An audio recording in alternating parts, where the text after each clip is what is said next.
Democratic presidential candidate Bernie Sanders was on the campaign trail in western Massachusetts on Saturday. Feeling the burn. Hundreds stood in line outside the Fine Arts Center at UMass Amherst to catch a glimpse of the Vermont senator and hear his speech.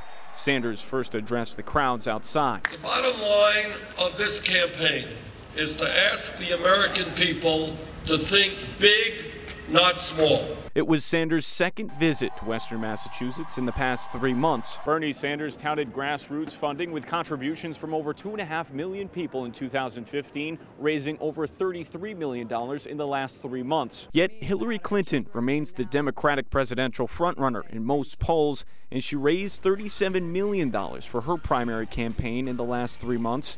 22 News asked Sanders supporters about the gap. I mean, if you just try and you really get out there, then I think we can do it. You can't buy Bernie. You can't buy Bernie.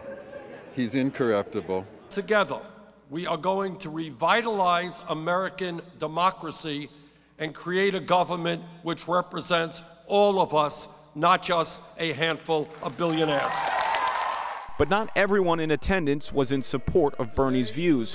One Trump supporter interrupted Sanders during his speech. Today in America, here's a Trump supporter worried about Mr. Trump's money. The heckler was quickly ushered away, and it only fueled the enthusiasm of the crowd for a speech that lasted an hour and a half. 2016 is like the make it or break it year. Still, voters say there's time to make a decision. The first caucus hasn't even happened yet. And then you see the Iowa caucus every year. The first person who wins that never ends up winning anyway. The Massachusetts primary is March 1st. In Amherst, David McKay, 22 News.